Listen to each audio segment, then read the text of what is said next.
There is a certain calmness to the earliest economic behaviors. Those small, almost invisible patterns that would one day evolve into entire ideologies, revolutions, and political structures.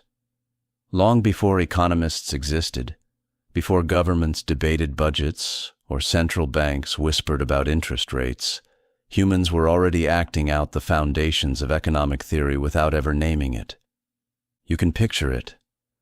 A cluster of mud and stone settlements on the edge of a river valley, the late evening glow painting the reeds a soft gold. People traded not because an academic told them it was rational, but because it solved something.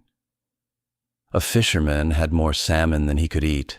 A potter needed food but had clay vessels to give. A shepherd traded wool for grain. The logic was instinctive, almost biological. Economies were not invented. They were discovered like fire. And yet even here, ideology began to flicker. One village believed trade should be generous, communal, a shared survival system. Another believed in strict equivalence, nothing more, nothing less. A third placed prestige on giving more than you received, binding others through gratitude. In these small preferences, you can already see the roots of capitalism, socialism, egalitarianism, and even authoritarian control. Economic theories begin not in textbooks, but in habits and social norms. Anthropologists call this gift economy logic. But people living through it didn't need the name. They only needed to know that survival was easier together than alone. And in that togetherness, value took form. Value was not yet about money. It wasn't about gold or currency or debt. It was about how much something reduced uncertainty. Food before winter, tools that didn't break, cloth that kept your children warm. A smooth stone axe wasn't just an object. It was an insurance policy. A clay pot wasn't merely a container. It was time saved, energy spared, and safety earned. Economics, at its earliest stage, was the management of risk. As communities grew, so did complexity. Salt mines became worth guarding. Tin and copper began moving across vast trade routes long before written languages existed. Civilizations separated by thousands of miles shared the same simple logic: turn abundance into opportunity, and opportunity into security. You could say that the first universal economic theory was born right there. Specialization creates surplus, and surplus creates power. And power, inevitably, summoned ideology. Some societies embraced hierarchy. Priests, kings, and warrior elites controlled the flow of goods, declaring that order required central authority. Others were decentralized, governed by councils or elders, with trade functioning as an organic system rather than a managed one. And still others operated on hybrid models, part communal, part competitive, similar to the mixed economies we debate today. What makes this period so fascinating is how thoroughly economic instincts shaped politics long before politics shaped economics. A tribe that depended on cooperation developed egalitarian norms. A region with plentiful resources might develop a culture of generosity. But a drought-stricken area, where scarcity became the permanent backdrop, could drift toward authoritarian control, rationing, and central oversight. In this way, the first economic systems were experiments, unwritten, unplanned, but deeply influential. They set the stage for everything that would come later: markets, governments, inequality, specialization, empires, and the philosophical battles that still define the modern world. And behind all of it is a single truth. Humans try to turn uncertainty into stability, and every economic theory is simply an attempt to answer the same old question: what should we do with what we have? Segment 1 closes on that question, before the later segments trace how entire civilizations attempted to answer it in radically different ways. There's a unique hum that emerges when a settlement grows just large enough for strangers to become part of your daily sight. It's a subtle shift, a widening of the world. One moment your life is defined by a handful of families and familiar routines. The next, you're watching a man you've never met unload goods from the back of a donkey, wondering what in his bundles might change your life. This is the beginning of markets. They did not begin with fanfare or ceremony. No king declared their existence. No economic theorist authored their blueprint. Markets evolved the way rivers carve their banks, slowly, inevitably, and with a force no one truly understood until long after the fact. Imagine a clearing at the crossroads of two ancient trade paths. A few woven mats laid out. Piles of grain, clay jars, copper trinkets. The smell of spices unfamiliar to the people who lived here. Objects arranged not just for utility but for display. An early acknowledgement of something profound. Value is not only in the object itself, but in what others think it is worth. And in that quiet revelation, the world changed. Because once people realized they could exchange surplus for things they never produced themselves, bronze knives from distant miners, rare dyes from coastal traders, grains from fertile valleys, the concept of wealth expanded beyond mere survival. Wealth became mobility, optionality, the freedom to seek rather than wait. But barter had limits. Two people had to want exactly what the other offered, a rigid paradox. You could fish better than anyone in your village, but if no one needed fish that day, your skills didn't translate into trade. This friction, this mismatch between need and supply, forced humanity into the next great invention, money. Not necessarily coins or minted currency. Early money came in many forms: shells, beads, carved stones, metal rings, lumps of copper, even standardized weights of barley. Anything that met three needs: portable, divisible, and recognizable. At some point, nearly every civilization discovered the same thing. Value could be symbolized. And once value could move without being tied to a specific object, economies could breathe. People could store effort. They could accumulate potential. They could plan beyond the season. But money does something else too, something quieter, more philosophical. It becomes a mirror. In one region, money is a shared token of trust. In another, it becomes a symbol of authority controlled by priests or kings. In another still, it becomes a measure of individual ambition and competition. Every early society reveals itself through what it chooses to treat as valuable and how tightly it guards the power to declare that value. And thus, political ideologies begin to take shape. A society with open markets and decentralized trade fosters norms of autonomy, negotiation, and voluntary exchange, early hints of proto-capitalist thinking. A society that centralizes minting, controls currency, and regulates trade begins to form the backbone of what would later resemble state-guided economies or mercantilist systems. And some societies, valuing harmony and shared prosperity, restrict accumulation outright, favoring communal distribution over personal wealth. Precursors to socialist and egalitarian ideals.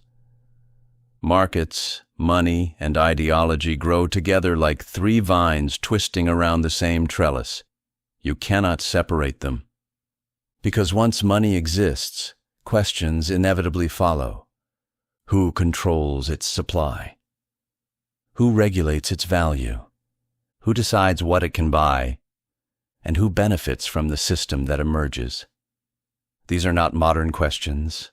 They began the moment the first trader held the first handful of stamped clay tokens and realized some people would lose power and others would gain it. Money made trade easier, yes, but it also created inequality, ambition, growth, tension, specialization, travel, conflict, freedom, dependency, and aspiration. It made civilization possible. and it made political ideology inevitable. For where value flows, beliefs soon follow.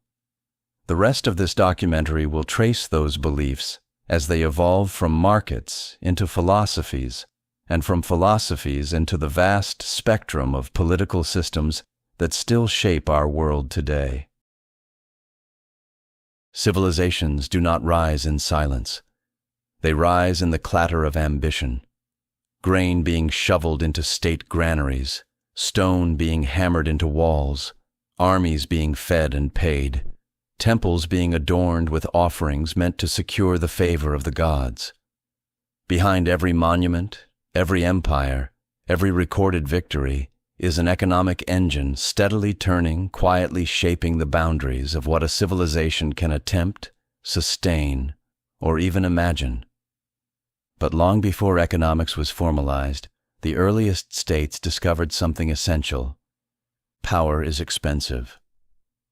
It requires organization, surplus, control, and, above all, persuasion.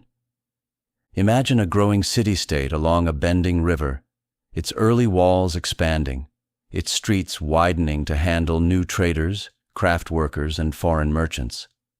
Surplus grain piles up in central storerooms, the result of structured agriculture and coordinated labor.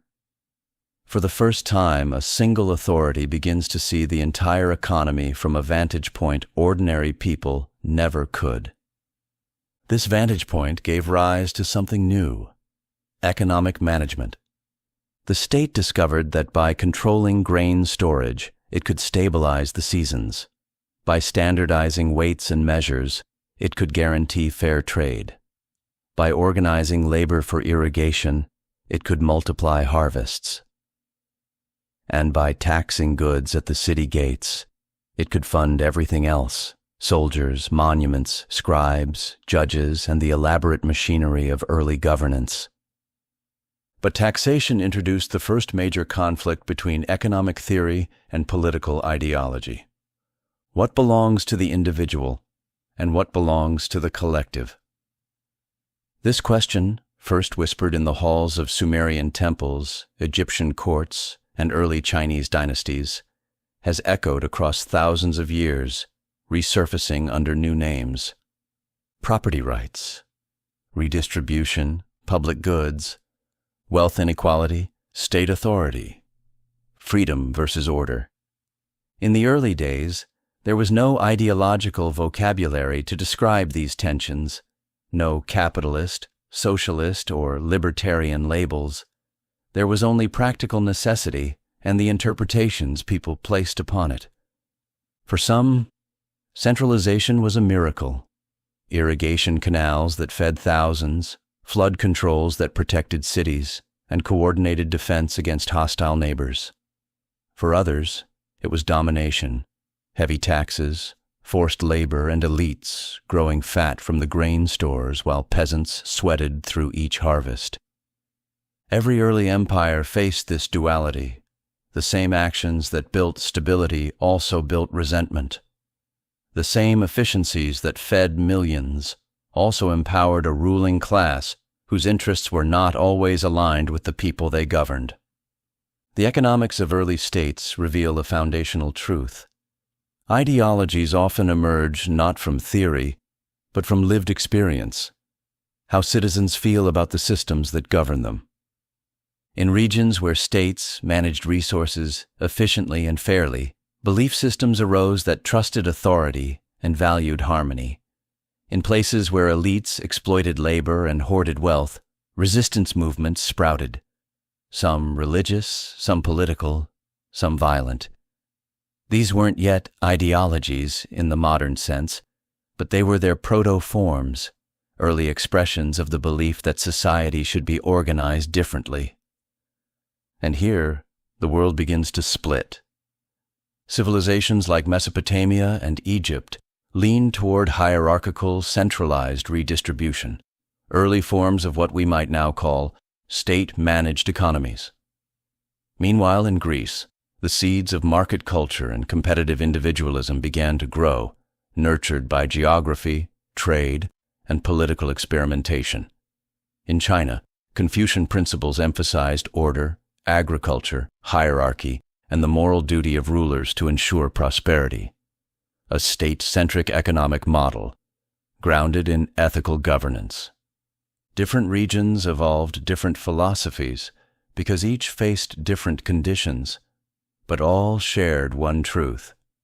Economics became inseparable from governance, and governance became inseparable from ideology. Once states claimed authority over currency, trade rules, labor systems, land distribution, and taxation, they inadvertently became creators of economic theory. Not written theory, but practiced theory, living systems that shaped how people interpreted fairness, power, and opportunity. And from those interpretations emerged the first political divides, those who supported authority, those who resisted it, and those who dreamed of a different system entirely. Whether they knew it or not, early civilizations were performing the first grand experiments in socio-economic design, experiments whose results still ripple through modern debates about markets, regulation, democracy, central planning, and the balance between individual ambition and collective responsibility. This was the moment economics stopped being a simple matter of trade and began to define the structure of civilizations themselves. There comes a moment in every civilization when practical knowledge is no longer enough, when people begin not only to do things, but to wonder why they do them. Markets hum, coins change hands, states grow and tax and redistribute, and somewhere in a shaded courtyard or a candlelit study, a thinker sits down and tries to make sense of it all. This is the dawn of economic philosophy. Not economics as equations or graphs, but as ideas, interpretations of how humans should live, trade, govern, and thrive. These early thinkers did not see themselves as economists. They were moralists, political theorists, historians, scholars of human behavior. Yet their observations would become the intellectual foundation for every modern theory of markets, value, labor, and governance. And so we arrive at a turning point, the moment human societies began to theorize about the economic forces already shaping their lives. Aristotle, The Moral Limits of Exchange. In a quiet olive grove near Athens, Aristotle wrote about exchange as though it were a matter of ethics, not profit. He distinguished between two kinds of acquisition: oikonomia, the natural management of the household, producing what one needs; crematistics, the pursuit of wealth for its own sake. To him, the second was dangerous. Wealth that grows without purpose distorts the natural order. Usury, money making money, was the most unnatural practice of all. Aristotle was not yet a capitalist, nor a socialist. He was something older, a philosopher concerned with balance, virtue, and moderation. His ideas would echo centuries later in debates about moral economics, fair pricing, lending, and the purpose of markets. He wasn't building an ideology. He was drawing boundaries, warning that wealth, if unrestrained, could consume the society that produced it. Roman thinkers, law, property, and the birth of economic rights. While Aristotle contemplated ethics, Roman thinkers built systems. The Romans didn't ask whether trade was moral. They asked how to organize it, regulate it, and protect it. Property rights, contracts, inheritance laws, and taxation became formalized. Roman economic thought was not philosophical, but legalistic. Rules, precedents, obligations. Their most influential idea? Property should be protected by the state. This single principle would become the cornerstone of liberal economics 2,000 years later. From Rome, we inherit not only roads and aqueducts, but the belief that the legitimacy of the state derives partly from its ability to protect the economic lives of its citizens. Medieval scholastics, the just price, and economics as theology. As the Roman Empire faded and medieval Europe took shape, a different lens emerged: theology. Christian scholastics, most notably Thomas Aquinas, attempted to reconcile economic life with moral doctrine. They believed prices should reflect fairness, not manipulation. Profit was acceptable only if tied to labor or risk. Lending for interest was still deeply suspect. Their central idea was the just price, a price neither exploitative nor arbitrary, but reflective of the community's shared sense of fairness. In a world before modern markets, where guilds controlled production and scarcity fueled tension, this idea shaped the economic worldview of an entire continent for centuries. It also foreshadowed future debates about ethical markets, corporate responsibility, and the tension between profit and morality. Across the Islamic world, the world's first systematic economic thinkers. While Europe debated the morality of markets, scholars across the Islamic Golden Age began analyzing economics with striking sophistication. They wrote about supply and demand, regulation, taxation, labor specialization, and public goods. Markets were viewed as essential to social order, but also vulnerable to corruption and monopoly. Islamic economic principles emphasized transparency, fair trading, and the importance of balancing private enterprise with communal welfare. Long before Adam Smith, Islamic scholars recognized that the price of goods was shaped by both scarcity and need. Their cities were cosmopolitan marketplaces: Baghdad, Cairo, Cordoba, hubs where economic theory blended with practical knowledge. These weren't yet ideologies, but they were something important: the beginnings of a global economic vocabulary. Ibn Khaldun, the first economic historian. And then a truly brilliant light, Ibn Khaldun. Sitting in exile in North Africa, looking back on the rise and fall of states, he wrote what many consider the first work of economic sociology. His Muqaddimah explored labor, taxation, production, incentives, and the cyclical nature of civilizations. His most radical insight? High taxes destroy economies. Low taxes nurture them. He observed that early states grow rich with light taxation, but as they decay, rulers raise taxes to compensate, leading to economic collapse, a cycle repeated across empires for millennia. Centuries later, this idea would reappear in modern tax theory and even in political rhetoric about growth, incentives, and state power. Ibn Khaldun saw economics not as arithmetic, but as human behavior on a civilizational scale. And in doing so, he bridged the philosophical and the political, showing how economic choices shape destiny. Ideology before ideology. None of these thinkers were ideologues in the modern sense. They were not building political movements or advocating capitalism or socialism. They were trying to understand how humans exchange, govern, and live together. But in their observations, we see the early shadows of future divides: the morality of wealth, the rights of property, the legitimacy of profit, the fairness of prices, the burden of taxation, the role of the state. These questions would eventually crystallize into the economic theories and political ideologies of later centuries. For now, they were simply the first flickering lanterns in a long, winding tunnel, lights that would guide future generations toward deeper, broader theories about how societies work. If the early philosophers lit the lanterns, Adam Smith built the road. Classical economics begins not with a theory, but with a man walking, quietly, deliberately, through the streets, ports, and workshops of 18th century Britain, observing a world transforming faster than anyone could fully comprehend.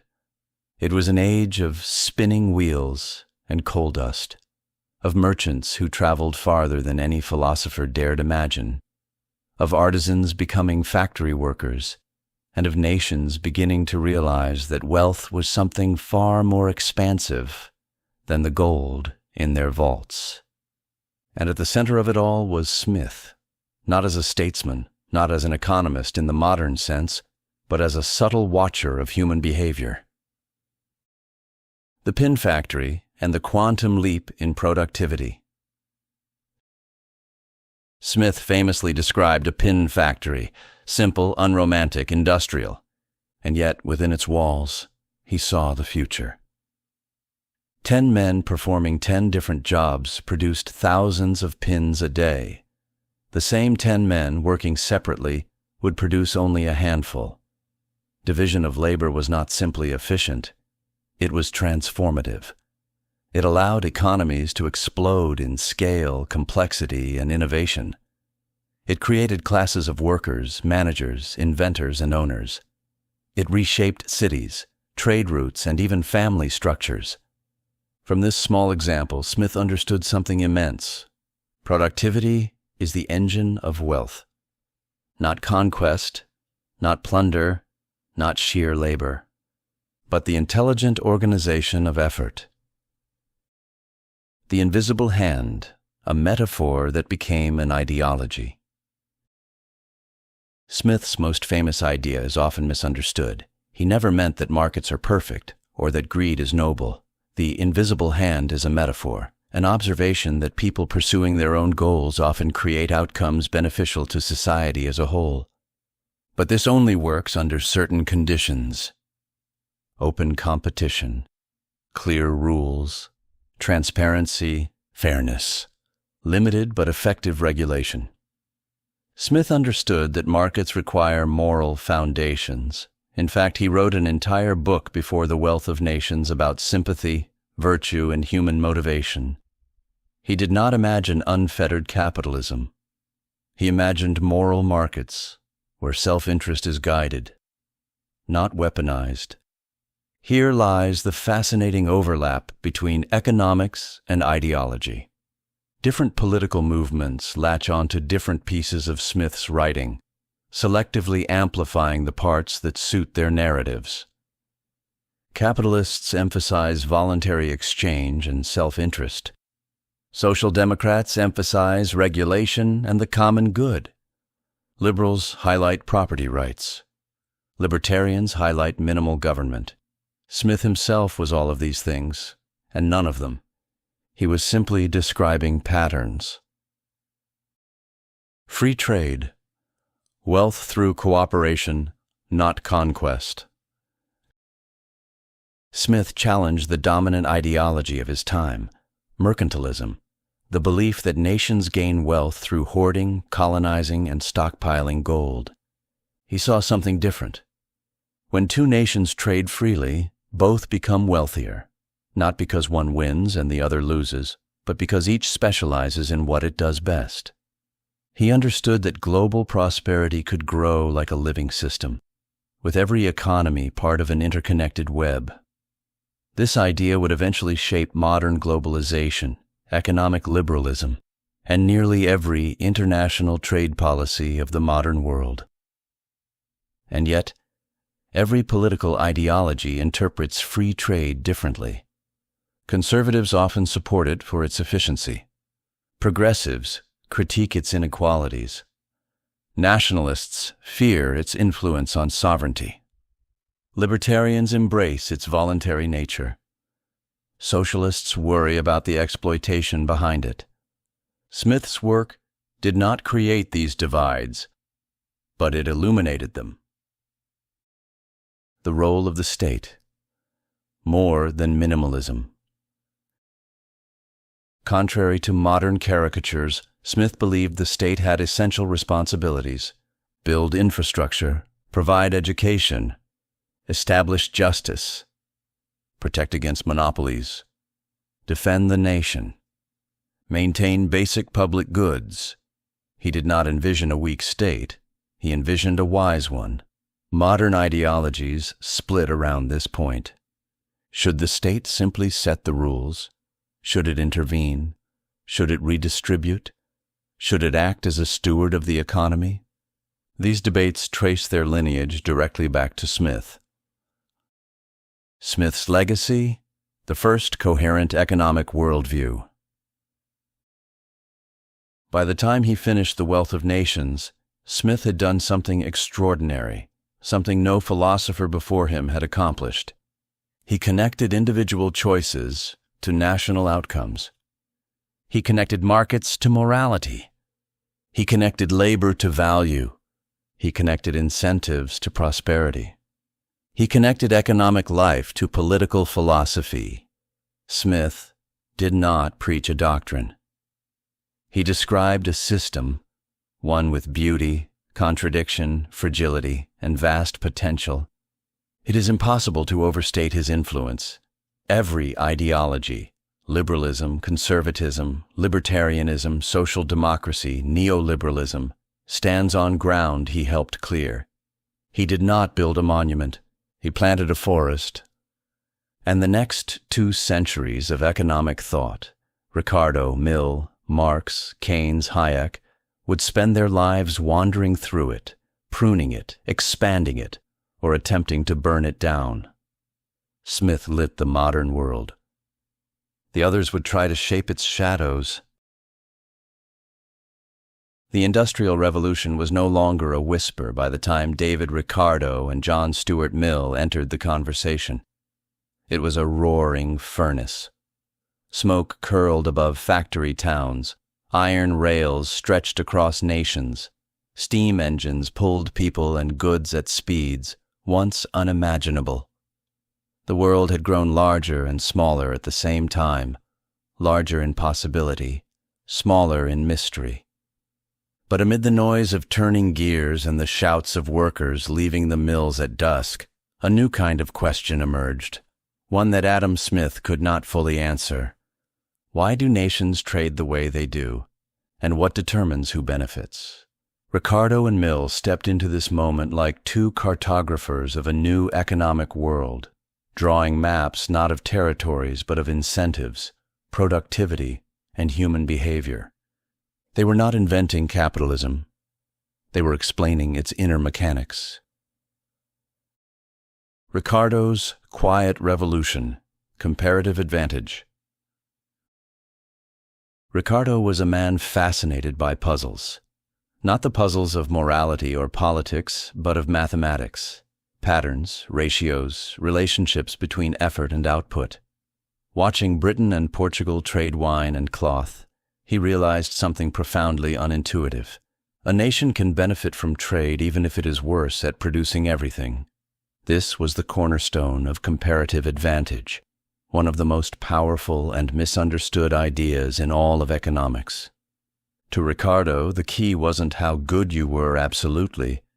It was how good you were relatively. Even if one nation excelled at both cloth and wine, it still made sense to specialize in the product where its relative superiority was greatest and import the rest. This idea did something extraordinary. It turned trade from a competition into a form of cooperation. Not altruistic cooperation, but rational, mutually beneficial exchange. Comparative advantage became one of the central pillars of modern globalization. It explained why countries specialize, why supply chains stretch across continents, and why economic interdependence grows stronger with each generation. But it also sparked ideological tension. Free traders praised it as proof that open markets lift all boats. Protectionists warned that specialization could hollow out domestic industries. Nationalists feared over-reliance on foreign partners. Socialists pointed to how gains from trade often flowed to owners, not workers. Ricardo lit a beacon that still divides political worldviews today. The Iron Law of Wages, a bleak window into early capitalism. Ricardo also proposed a darker idea, the iron law of wages, the claim that wages tend towards subsistence because population growth erodes worker bargaining power. It wasn't a moral stance. It wasn't a policy recommendation. It was an observation of a brutal economic reality in early industrial Europe. When workers are abundant and labor is cheap, wages stagnate. When labor is scarce, wages rise. This was a glimpse into the machinery of capitalism that left many uneasy. It also planted early seeds of labor movements, unionization, and critiques of the market system. Out of Ricardo's cold calculations grew entire political ideologies, demanding fairness where the market offered none. John Stuart Mill, the philosopher of liberty and social progress. If Ricardo was the mathematician, Mill was the humanist. He inherited classical economics, but added something it desperately needed: a conscience. Mill believed in markets, yes, but also in justice, education, gender equality, and the moral obligation to reduce suffering. Where Ricardo saw mechanics, Mill saw people. He argued that wealth creation is good, but wealth distribution matters too. Economic freedom should be balanced with social progress. Profit is essential, but exploitation is not inevitable. The state can intervene, not to dominate, but to expand opportunity. Mill was a bridge between classical liberalism and the modern social democratic tradition. He believed that markets could coexist with compassion, that freedom and fairness were not enemies, but companions. His ideas would inspire progressive taxation, public schooling, worker protections, women's rights advocacy, limits on inheritance, regulations against harmful economic behavior. Mill proved that capitalism didn't have to be a harsh, metallic engine. It could be guided gently toward a more humane direction. The first great ideological fault lines. By the time Ricardo and Mill finished their work, the world had split into two camps, not yet named as such, but emerging unmistakably. 1. Those who saw markets as self-correcting systems. Efficient, elegant, and best left alone. 2. Those who saw markets as powerful but imperfect tools, requiring guardrails, ethics, and reform. Every major political ideology of the next century, free market liberalism, socialism, social democracy, conservatism, libertarianism, would build on one side of this early divide or the other. Ricardo taught nations how to trade. Mill taught them how to live with the consequences. Together they refined the engine of capitalism just as its gears began to turn the world. But their era was not the final word. Something more powerful was approaching, an intellectual force that would challenge classical economics at its core and ignite revolutions across continents: Karl Marx. But before we go there, we need to understand how the economic world responded to Ricardo and Mill, and why it wasn't enough to satisfy the growing tensions of the industrial age. By the mid-19th century, the world no longer resembled the one Adam Smith had walked through with quiet curiosity. Cities had swollen into dense industrial hives. Coal dust stained the air. Children worked in spinning mills until their fingers bled. Streets teemed with exhausted workers who labored for wages that rarely lifted them above bare survival. The Industrial Revolution had delivered astonishing wealth to the few: factory owners, financiers, industrial magnates, while transforming millions of others into replaceable cogs in a vast machine. This was the world Karl Marx stepped into. Not as a detached economist, not as a calm philosopher, but as a man convinced that he could see the deep structure beneath the chaos. And that structure was tearing society apart. Marx didn't simply critique capitalism. He reframed it as a historical force, one that shapes everything from politics to culture to human consciousness itself. To him, economics wasn't a branch of knowledge. It was history. It was power. It was destiny. The labor theory of value. Who creates wealth? Marx believed something fundamental had been lost in the rise of industrial capitalism, the connection between the worker and the product of their labor. Value, he argued, is created by human effort. Machines do not create value by themselves. Capital is simply accumulated labor from the past. Yet profit does not go to the worker. It goes to the owner of capital, the person who commands the factory, the equipment, the machinery. This gap between the value workers' produce and the wages they receive is what Marx called surplus value, and it was, in his view, the source of exploitation. The owner does not exploit through individual cruelty, but through structural power.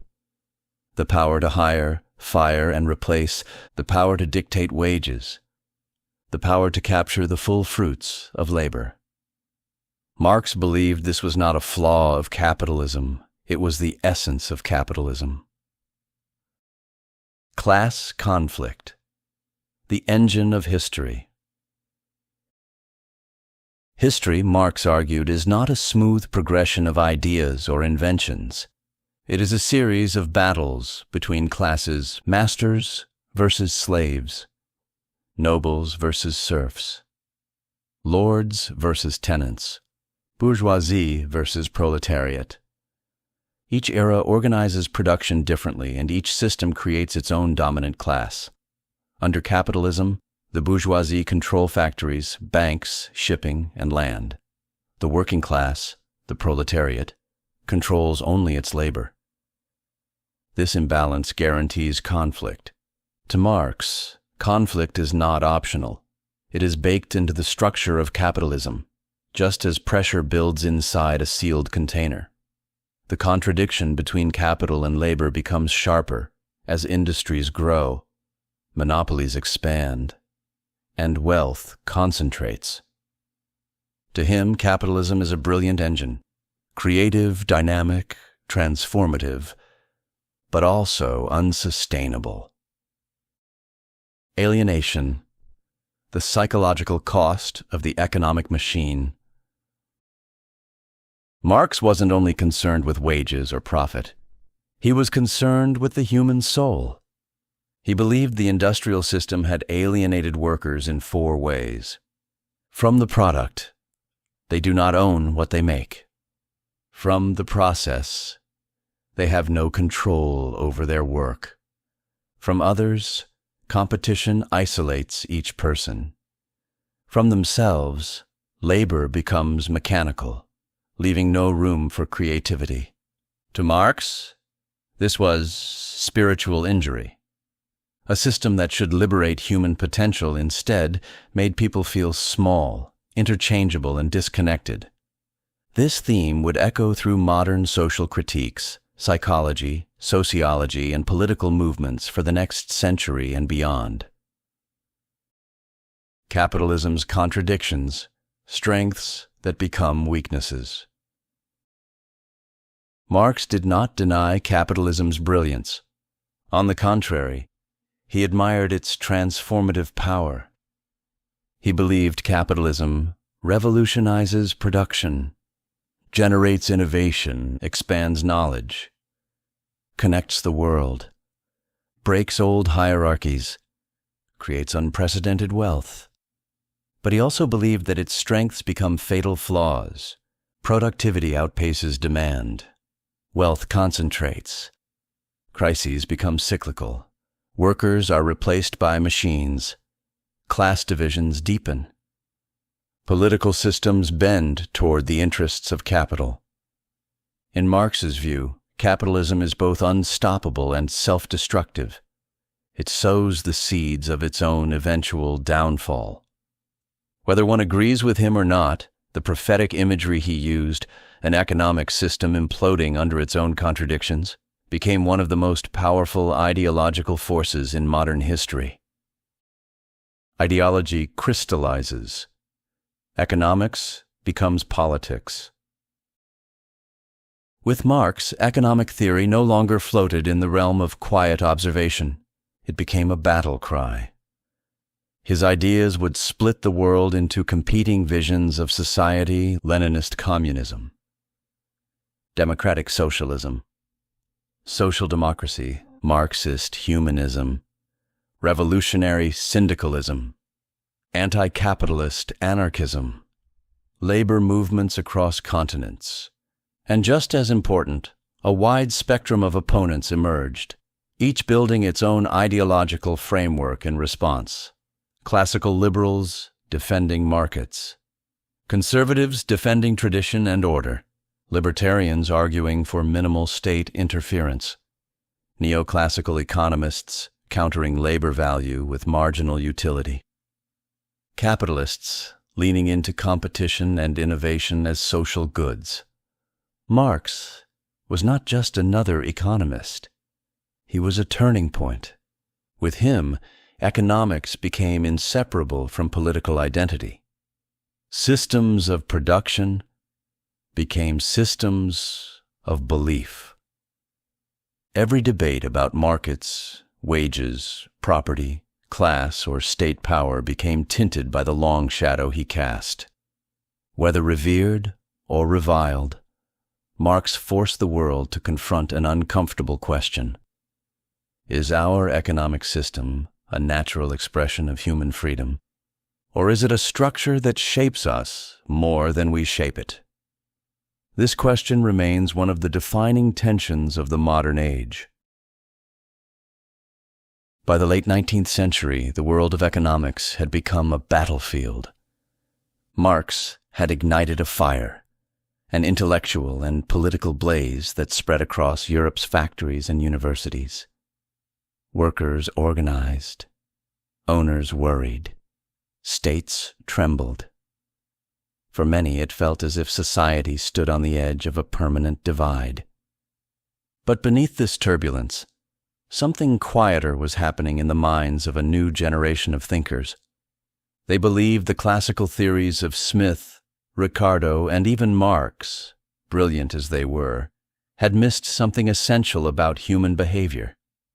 Prices weren't determined only by labor. Value wasn't fixed in the object.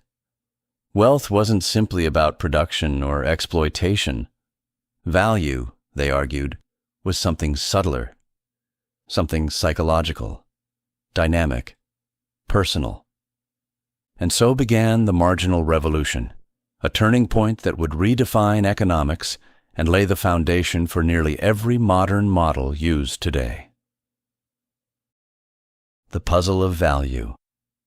Why are diamonds expensive and water cheap? For centuries, economists wrestled with a simple paradox. Water is essential for life, yet it is cheap. Diamonds are unnecessary, yet they are expensive. The classical explanation, labor and production costs, could not fully solve this puzzle. The marginal thinkers believed the answer lay elsewhere in the incremental value of each additional unit. The first bucket of water has immense value. You need it to live. But the 10th, the 20th, the more you have, the less each additional bucket matters. Diamonds, by contrast, are scarce. Their rarity makes each additional stone more valued. This was the breakthrough. Value is not inherent in the object. It depends on the user, the context, and the moment. This shift was not merely academic. It rewired the core of economic theory. Marginal utility, a new language of choice. William Stanley Jevons in England, Karl Menger in Austria, and Léon Walras in France, working independently and unaware of one another, arrived at the same insight. People make decisions at the margin, not based on total amounts, but based on the next unit of consumption, cost, or effort. This idea turned economics into the study of choice, how individuals, firms, and entire societies allocate limited resources. With it emerged a new vocabulary: marginal utility, satisfaction gained from the next unit, marginal cost, cost of producing one more unit, marginal revenue, income from selling one more unit, marginal productivity, the value of one more worker or machine. Suddenly, economics became mathematically tractable, analyzable, predictable, modelable. This was the birth of neoclassical economics, a school of thought that would dominate the 20th century. Markets reimagined, equilibrium and the elegant dance of supply and demand. While Menger and Jevons emphasized psychology, Walras focused on structure. He envisioned the economy as a vast network of interconnected markets, each one influencing the next, all settling into equilibrium when supply equals demand. It was a vision of breathtaking beauty, a self-adjusting system where prices act like signals, nudging behavior, moving resources, balancing needs and scarcity. This view aligned with liberal and conservative ideologies that favored market efficiency and minimal government interference.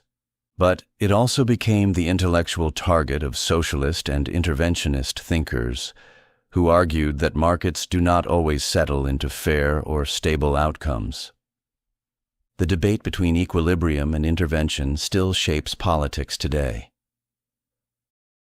The value of labor. Markets, not Marx. If Marx argued that labor creates all value, the marginalists argued that markets determine value. A worker's wage is not tied to how hard they work, but to their marginal productivity.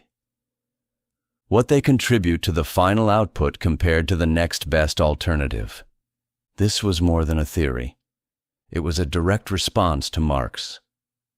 It provided the intellectual ammunition for those who believed capitalism could be defended not only morally, but mathematically. But it also sharpened ideological divides. Market advocates used it to justify wage differences.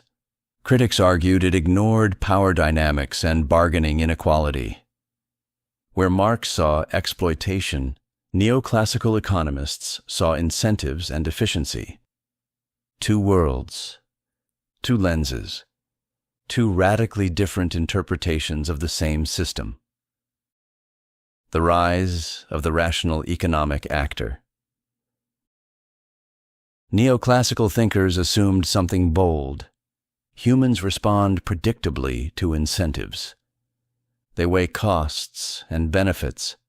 They maximize utility. They act rationally. This assumption made economics more scientific, but also more abstract. Sometimes too detached from reality. Still, it allowed economists to build models, simulate outcomes, and predict behavior on scales never before imaginable. Ideologies quickly converged around this notion.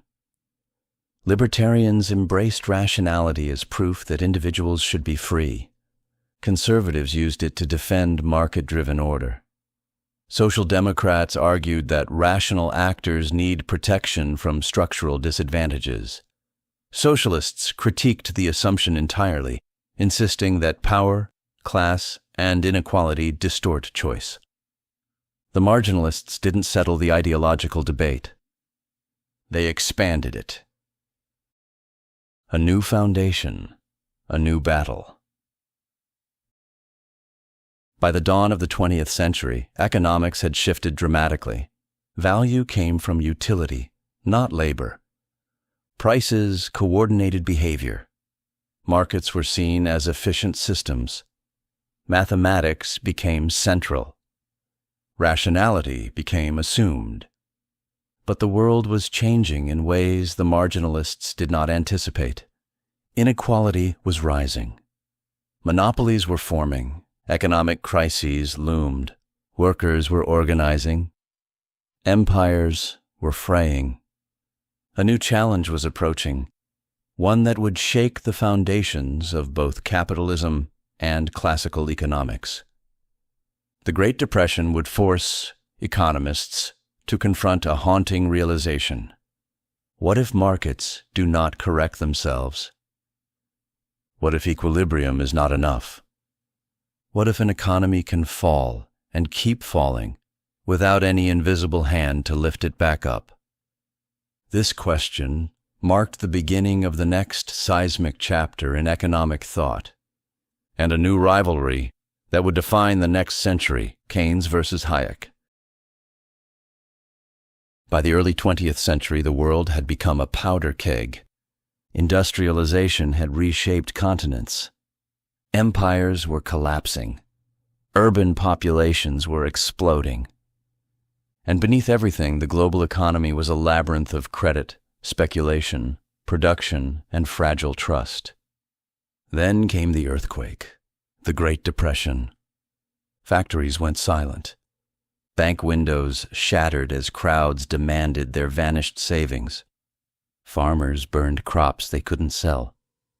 And in cities from London to New York, men lined up for bread in the cold, watching the promise of modernity dissolve into hunger.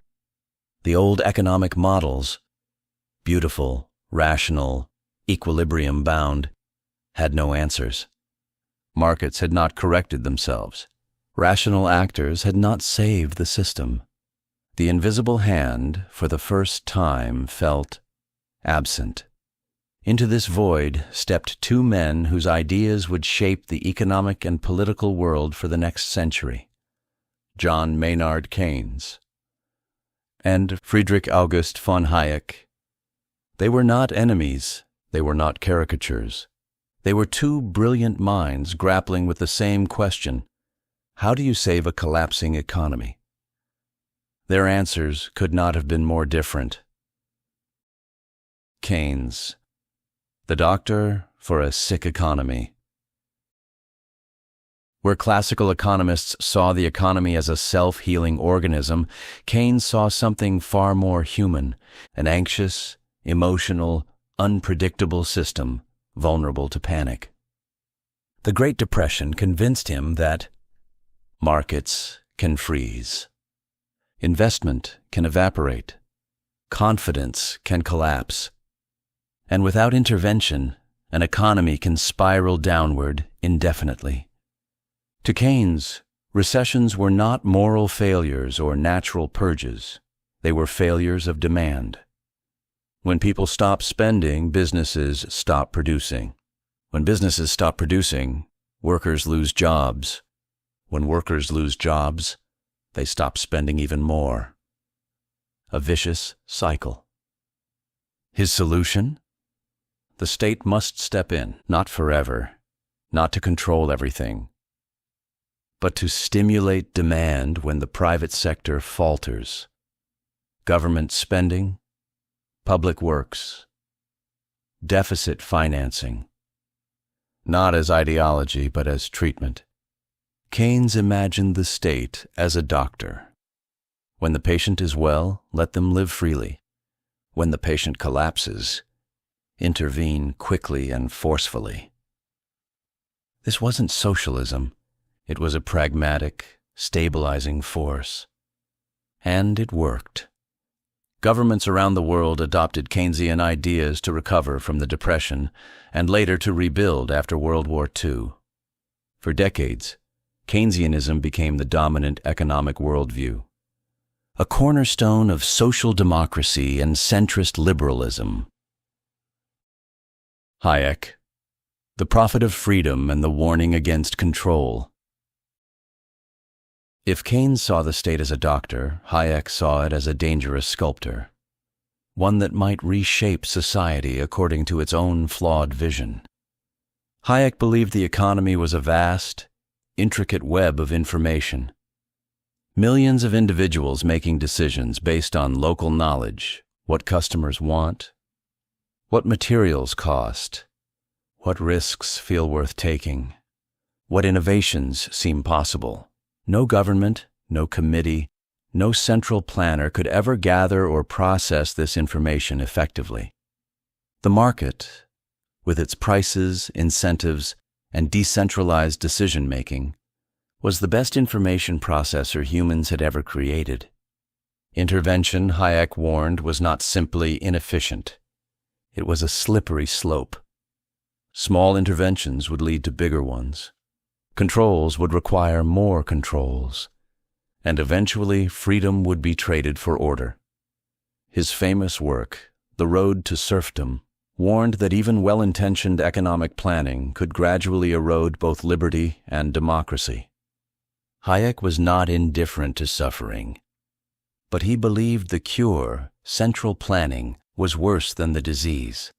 His ideas became the intellectual backbone of neoliberalism, free market conservatism, libertarianism, anti-socialist movements, deregulation efforts, opposition to central economic planning.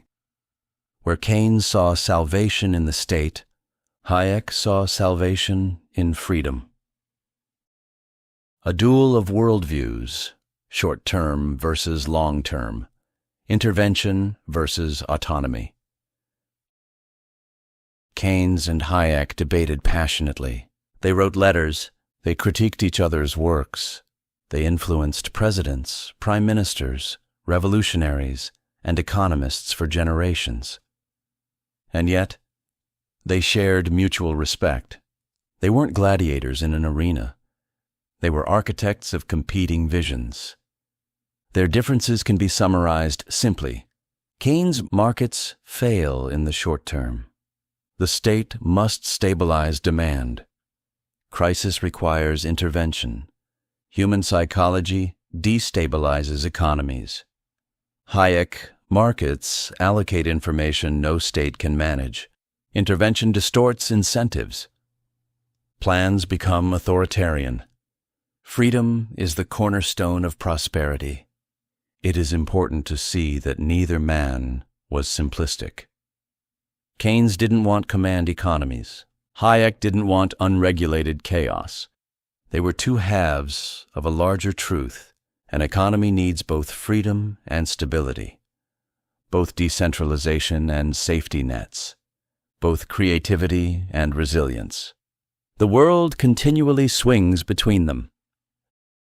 The political legacy, a century divided. The Keynes-Hayek debate transcended academia. It shaped the ideological spectrum of the modern world. Center-left and social democrats lean Keynesian. Public investment, safety nets, demand management, regulated markets. Center-right and classical liberals lean Hayekian. Low taxes, deregulation, free markets, limited state power. Libertarians echo Hayek's warning. The state erodes freedom. Progressives echo Keynes's concern. Markets can fail spectacularly. Communists rejected both, seeing capitalism, regulated or not, as flawed. Every election, every budget, every recession, every stimulus package, every debate about taxes and public spending echoes this rivalry. Keynes and Hayek were not merely economists. They became the intellectual anchors of political identity across the world. And as the century progressed, this divide hardened. Until something else arrived, something that neither man fully anticipated. The emergence of a globalized, hyper-connected, digitized economy. That would challenge all prior assumptions. But first, the world would experience one more ideological tidal wave. A theory that argued capitalism was not just efficient, but the only viable system. As the 20th century marched onward, the great intellectual duel between Keynes and Hayek didn't simply resolve. It diffused, spreading into parliaments, political parties, social movements, and the everyday assumptions citizens carried about how their economies should work. Different nations interpreted their ideas differently. Different cultures emphasized different values. Different histories led to different fears, hopes, and priorities. The result was not a single answer, but a mosaic. A global patchwork of economic systems ranging from heavily interventionist welfare states to aggressively free market societies. Each system tried to balance freedom and stability. Each attempted to build a world where prosperity was possible without chaos and order was possible without oppression. This was the age of the mixed economy, a blend of markets and government, incentives and safety nets, competition and solidarity. But the balance kept shifting, sometimes gently, sometimes violently. The post-World War II consensus, Keynes ascendant. After the devastation of World War II, nations wanted stability more than ideology. Factories had been bombed to rubble. Currencies were worthless. Millions were displaced. Entire cities lay in ruins. To rebuild, governments embraced the Keynesian toolkit, public works. Central planning of reconstruction, welfare programs, state-backed industries, strong unions, progressive taxation, social insurance. This wasn't socialism, it was pragmatic rebuilding. Nations like the UK, Sweden, France, Norway, Denmark, and Canada began constructing the modern welfare state, societies that combined capitalism with generous public services. These systems shared a belief. The private sector is an engine of growth, but the state must ensure no one is left behind. The Golden Age of Capitalism, 1950 to 1973. For roughly 2 decades, the world experienced astonishing growth. Wages soared. Inequality fell. Education expanded. Home ownership increased. Technological innovation exploded. Poverty dropped dramatically. Middle classes flourished. This era felt like proof that Keynes had won. Governments intervened, economies thrived. Public investment boomed, innovation followed. Safety nets grew. Societies became more equal. It seemed briefly as if the ideological battles of the early 20th century had been resolved, but beneath the surface, pressures were building. The crises of the 1970s, inflation, oil shocks, and stagnation. Then came the shattering decade. Oil prices quadrupled, inflation surged, economic growth slowed, unemployment rose. Traditional Keynesian tools failed to fix the crisis. Stagflation, high unemployment and high inflation, defied all previous theory. Governments poured in money, and economies became worse. Something fundamental had shifted. Critics argued that economies had grown too dependent on state intervention. Union power had become excessive. Bureaucracies had grown bloated. Public spending outpaced public revenue. And into this moment stepped a renewed voice. Hayek's warnings about intervention began to sound prophetic. The world turned. The pendulum swung. The rise of neoliberalism, markets reborn. By the 1980s, political leaders like Ronald Reagan in the United States, Margaret Thatcher in the UK, and finance ministers across the globe embraced a new doctrine, neoliberalism. A philosophy built on several principles: deregulation, privatization, free trade, lower taxes, flexible labor markets, reduced state intervention, market-driven incentives.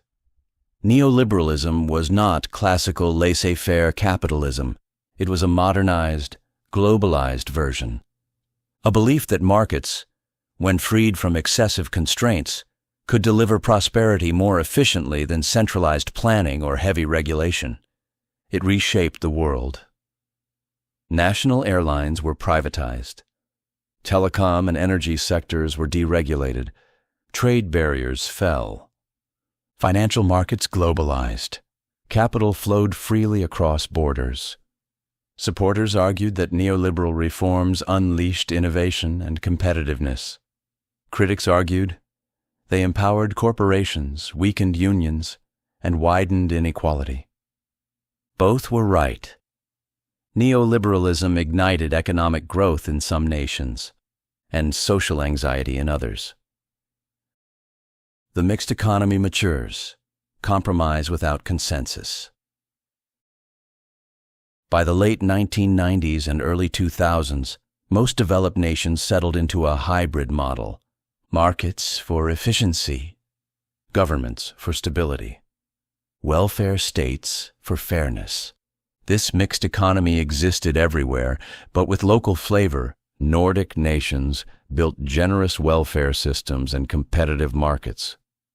Germany maintained strong industry with cooperative labor relations. The U.S. emphasized market dynamism and entrepreneurship. France and Italy maintained state influence in key sectors. Japan blended corporate alliances with state-guided coordination. The world had learned something essential. No single ideology could handle every aspect of a modern economy. Keynes was right about instability. Hayek was right about information. Welfare states were right about fairness. Markets were right about incentives. The world experimented with blending all four truths, but new forces were approaching. Forces neither Keynes nor Hayek had fully anticipated: globalization, automation, digital platforms, financialization, the internet, China's state capitalism, climate change, trade wars, demographic shifts. These pressures would test the mixed economy and every ideology like never before. The 21st century would bring new questions. How do economies function when wealth is digital? Data is the new capital, and algorithms make decisions faster than governments. Where do markets end and platforms begin? Who controls value when production becomes automated? And what political ideologies emerge when old economic assumptions break down? By the late 20th century, something unexpected happened. For decades, economists and politicians believed the world was converging toward a single destiny, one where all nations would eventually adopt liberal capitalism, free markets, and some form of democratic governance. Scholars called it the end of history, a final ideological resting point. But history had no intention of ending. Instead, the world began to diverge, splitting into distinct economic civilizations, each blending markets, state power, and political ideology in radically different ways. The mixed economy was no longer a universal blueprint. It became a canvas for experimentation, competition, and conflict. Three major models emerged, each with its own logic, strengths, weaknesses, and philosophical identity: state capitalism, social democracy, liberal market capitalism. And beyond these three were hybrid systems, some leaning authoritarian, some libertarian, some uninterested in ideological labels at all. The world economy became a living laboratory. Let's step into each model. I. State capitalism, markets without liberalism. This is the model that surprised the world most. Countries like China, Singapore, Vietnam, the Gulf states, and others demonstrated that markets could thrive without adopting Western political ideology. They built systems where the state owns major industries. Private markets coexist with government planning. Foreign investment is welcomed but controlled. National champions are cultivated deliberately. Long-term strategy overrides short-term profit. Economic stability trumps democratic turbulence. This model was not about ideology in the Western sense. It was about sovereignty, national power, and stability. State capitalism rests on a simple premise. Markets are tools, not masters. The state uses them to pursue national goals, technological dominance, export success, energy security, geopolitical influence.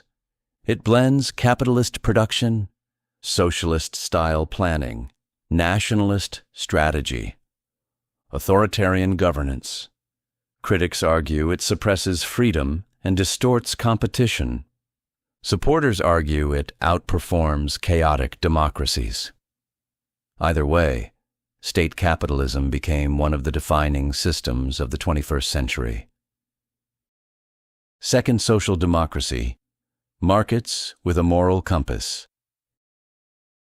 If state capitalism views markets as tools of the nation, social democracy sees markets as engines that require ethical constraints. Centered in Scandinavia, Western Europe, and parts of Canada, this model blends competitive markets, strong unions, generous welfare systems, high taxes, universal health care, robust education, worker protections, public investment in innovation. Its philosophy is simple. Prosperity is meaningless without dignity. Efficiency is hollow without fairness. Growth is fragile without social cohesion. This system excels at reducing inequality, creating strong middle classes, balancing competition and compassion, maintaining political stability.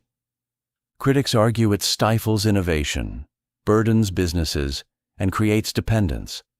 Supporters argue it cultivates healthier, happier societies and more resilient economies. In social democracies, the political spectrum rarely questions the welfare state itself, only its scale, costs, and methods. Keynes's shadow looms large here. Third, liberal market capitalism, freedom as a first principle. The United States, the UK, depending on era, Australia, and parts of the post-colonial world adopted a different blend: low taxes, limited welfare, deregulation, entrepreneurial culture, individual responsibility, flexible labor markets, vibrant private sector, minimal interference in business. This model prizes freedom, dynamism, and innovation. Its philosophy: markets discover truth better than governments. Individuals create prosperity better than collectives. Competition drives progress better than planning. The strengths are clear: powerful innovation engines, highly adaptive firms, strong financial markets, rapid technological turnover, entrepreneurial culture. The weaknesses are equally clear: higher inequality, less job security, weaker safety nets, boom-bust cycles, more polarized politics. This system is closest to Hayek's ideal, but borrows from Keynes when crises hit. 4. Hybrid systems. No ideology, only outcomes. Many nations don't fit neatly into any category. Japan mixes corporate alliances with state guidance. South Korea blends export-led strategy with national champions. India combines regulation and entrepreneurship in a complex mosaic. Brazil, Mexico, and South Africa blend market systems with deep structural challenges. Russia fuses state power with oligarchic capitalism. These systems are driven less by ideology and more by history, culture, demographics, geography, political leadership, colonial legacies, institutional strength. Economics is not purely rational. It is shaped by memory, tradition, trauma, opportunity, and the ghosts of choices made long before modern ideologies existed. The global divergence, a new ideological map. By the 21st century, the world's economic systems formed a new spectrum, not left to right, but triangular, state-driven, market-driven, welfare-driven. Each system claimed legitimacy through different values: state capitalism, stability, sovereignty, and long-term national strategy; social democracy, fairness, community, and universal dignity; liberal capitalism, freedom, competition, and individual empowerment. None were perfect. All were powerful.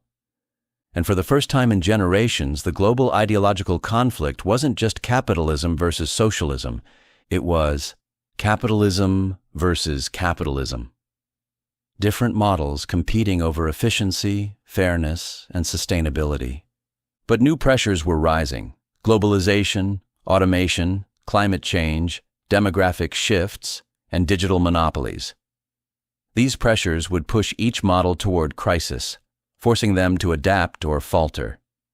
The old ideological lines blurred. New ones emerged.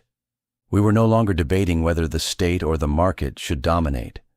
We were debating how they should interact. And soon one more set of forces would enter the stage. Forces not bound by borders, governments, or even human decision-making corporations, algorithms, and platforms. A new architecture of economic power.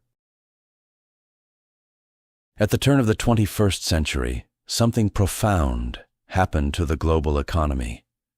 Something older economic theories had not fully anticipated, and political ideologies were not prepared to absorb. Power began to drift. Not upward toward governments, not downward toward citizens, but sideways, into firms, markets, algorithms, and institutions that existed everywhere and nowhere at once. The world didn't just globalize, it deterritorialized. Trade, finance, production, information, and influence started flowing across borders with a fluidity no empire in history had ever achieved. If the 20th century was defined by the struggle between states and markets, the 21st was defined by the rise of something stranger: corporations as quasi-sovereigns, platforms as new marketplaces, financial markets as political weather systems, and globalization as a force more powerful than any ideology. This era reshaped economies and the political structures built around them in ways that still reverberate through the 2020s and beyond. Let's walk into this new architecture of power. Globalization. Borders become porous. In earlier centuries, borders defined economic destiny. Distance limited trade. Local industries grew behind protective walls. Nations competed in physical space. But globalization rewrote the rules. Production moved to countries with lower labor costs. Companies built supply chains stretching across continents. Capital flowed across borders with the tap of a keyboard. Consumers bought products made from dozens of countries at once. This wasn't merely economic.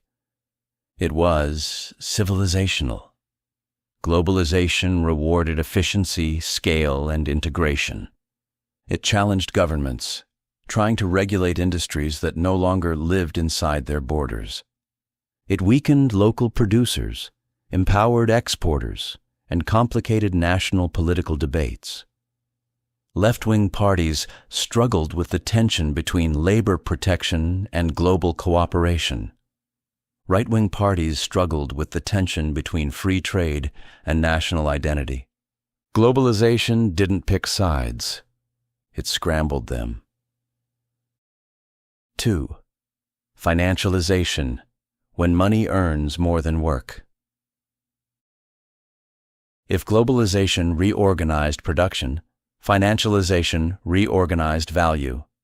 By the 2000s, a growing share of economic activity came not from producing goods but from trading assets, leveraging debt, speculating in markets, engineering financial products, shifting capital between sectors, buying, selling, and merging firms, creating derivatives that few fully understood. The financial sector grew faster than the real economy. Asset prices began shaping policy decisions. Governments feared market reactions.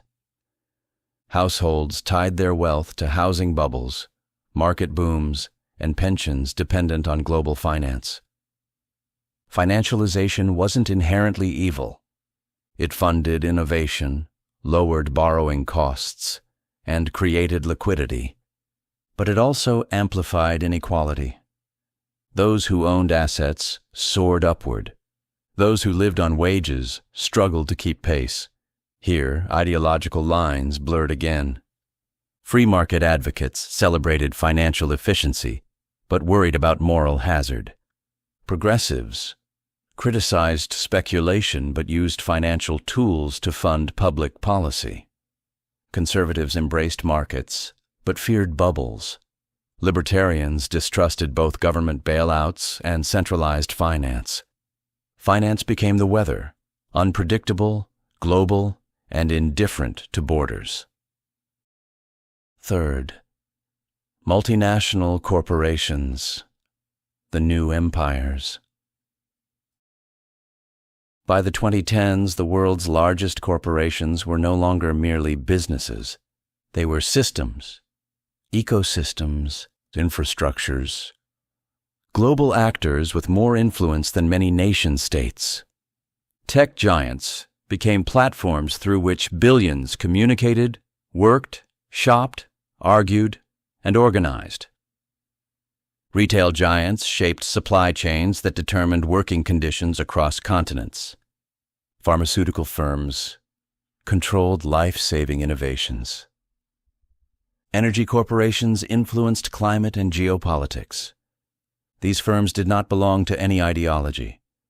They pursued efficiency, profit, scale, and strategic advantage, unburdened by borders or elections. Some nations embraced them. Some feared them. Some regulated them. Some negotiated with them as equals. Some depended on them. For the first time in history, a corporation could pressure a government. A platform could influence a population.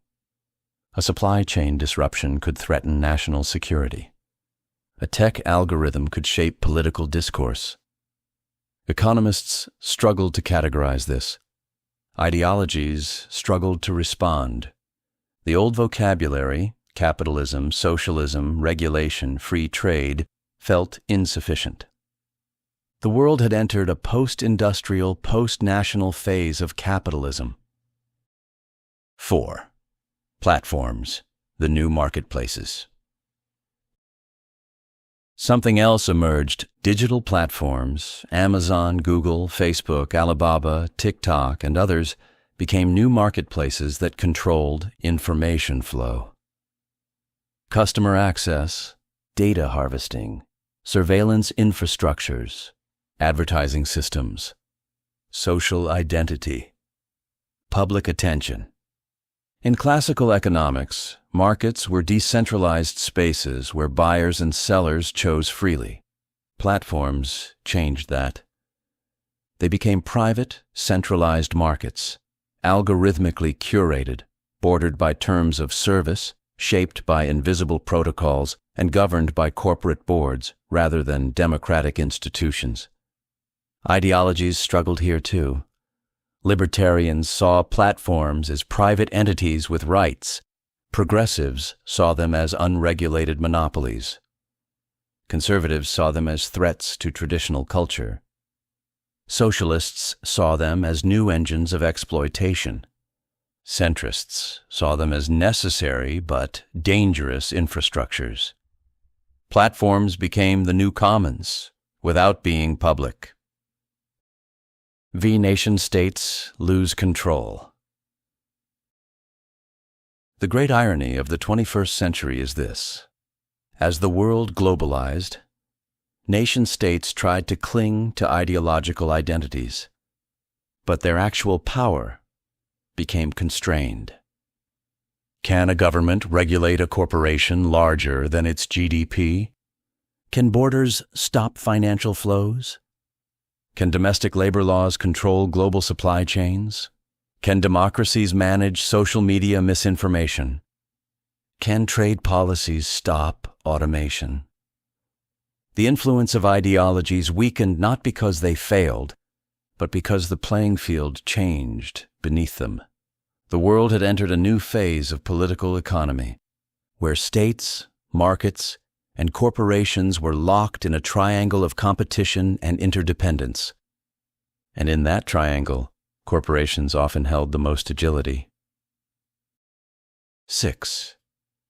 A new structure of power emerges. By the 2020s, 3 layers defined the global economic order. 1. Nation-states, with laws, borders, and public institutions. 2. Markets, global, fluid, data-driven, speculative. 3. Corporations and platforms, borderless, algorithmic, influential. Each layer had different incentives. Each layer shaped the others. Each layer weakened the ideological clarity of the past. Globalization was not a left-wing or right-wing project. Financialization was not inherently progressive or conservative. Corporate power did not align neatly with any political party. Platforms did not choose ideology. They created new ecosystems in which ideology operated. The world had become more connected, more efficient, more prosperous, and also more unequal, more volatile, and more fragile. This era set the stage for the next great ideological wave, the digital economy, automation, and the politics of data. Where once labor was the foundation of value, now algorithms, robots, and networks began overtaking it. Where once capital meant factories and machines, now capital meant code and information.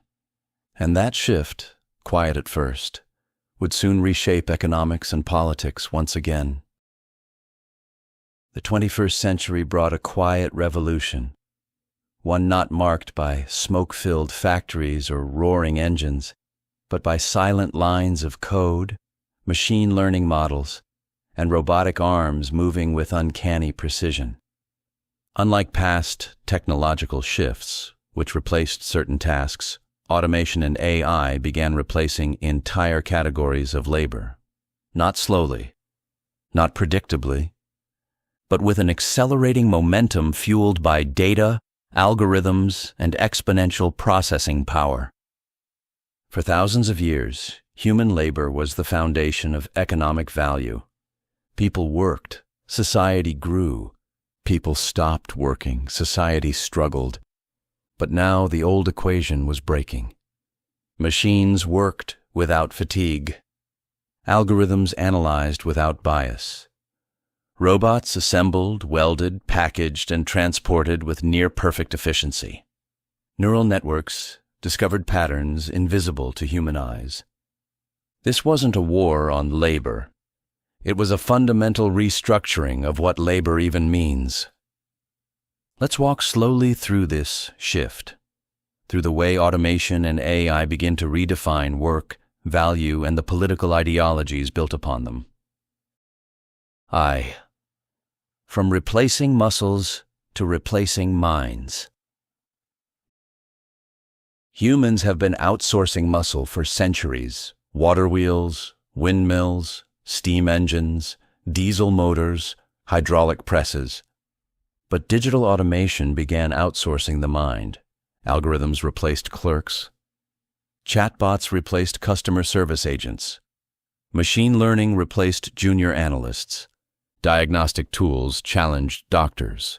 Pattern recognition systems outperformed radiologists. Financial models replaced traders. Language models replaced writers and coders in certain tasks. The line between skilled and automatable blurred.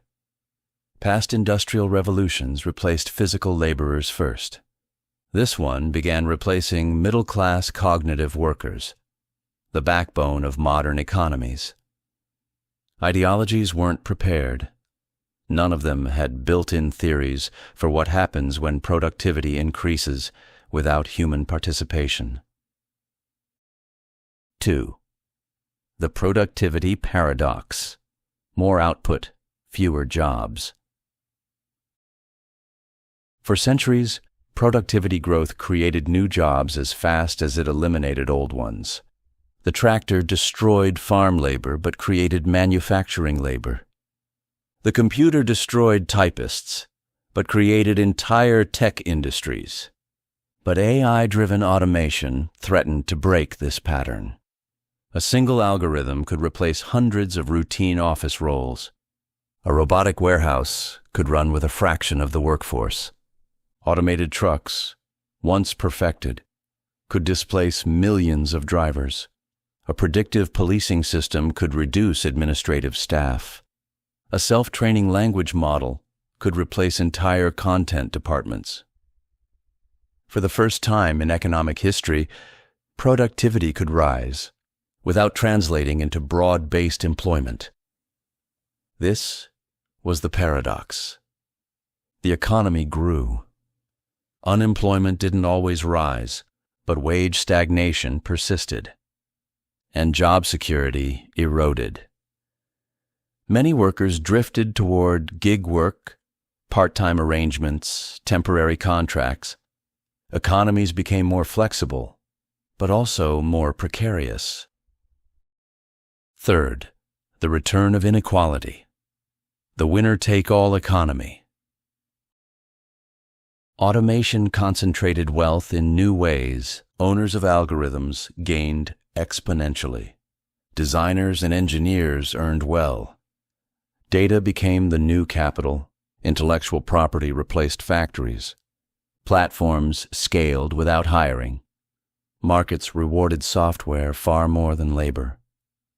A new class division emerged, not proletariat and bourgeoisie, but those who own automated systems versus those who compete with them.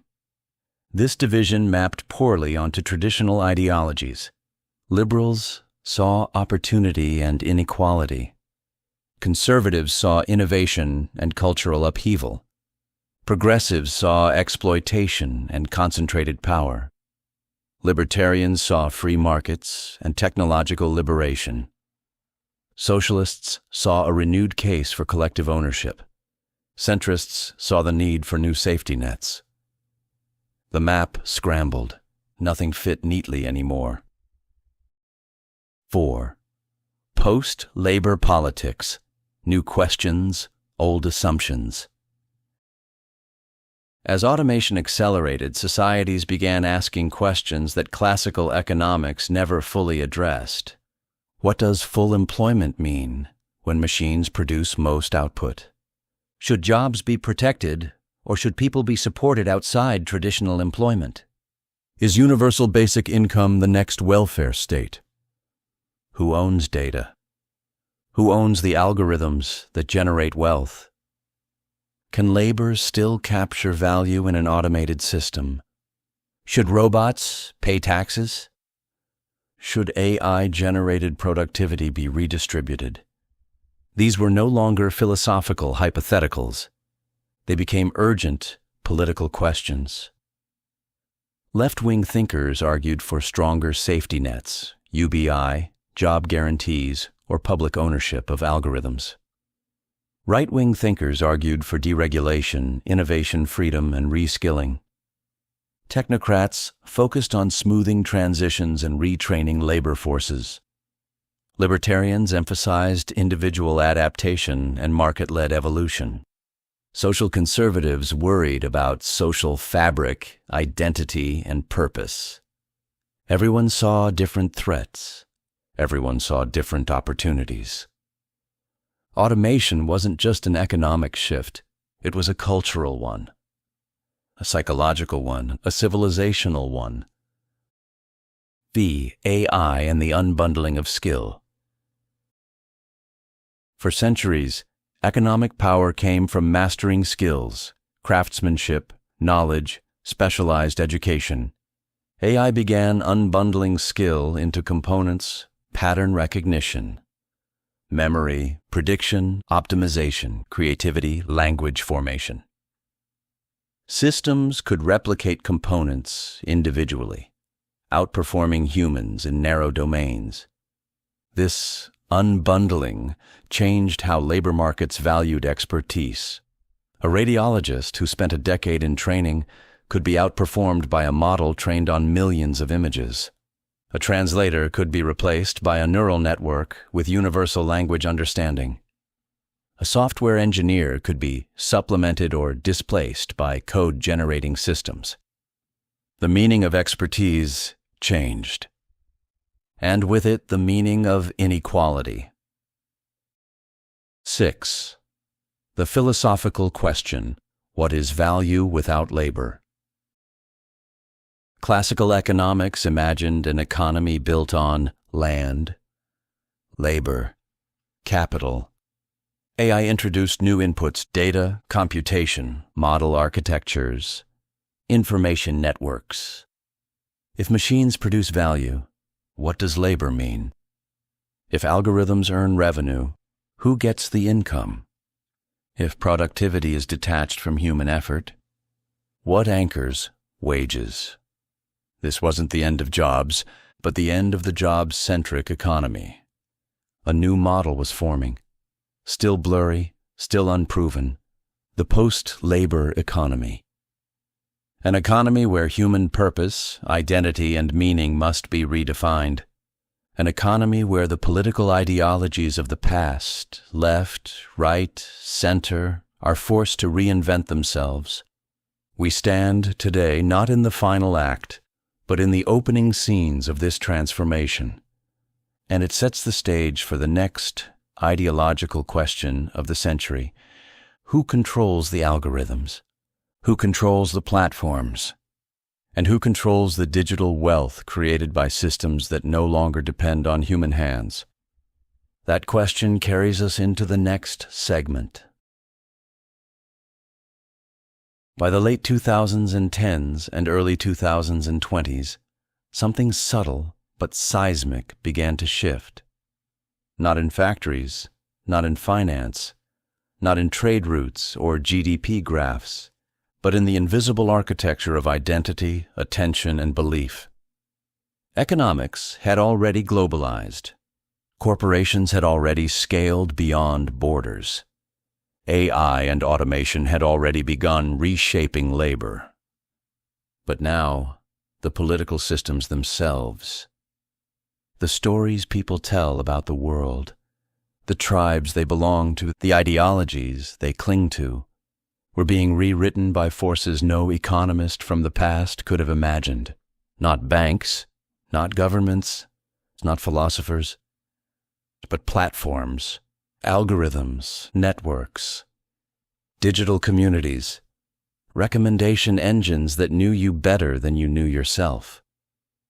Economics didn't just shape ideology anymore.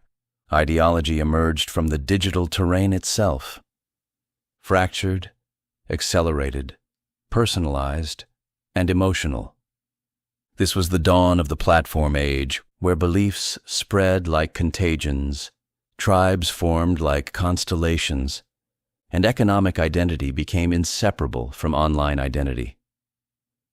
Let's walk into this new psychological landscape. Algorithms become ideological architects. In the old world, ideology formed slowly, through books, newspapers, education, family, tradition.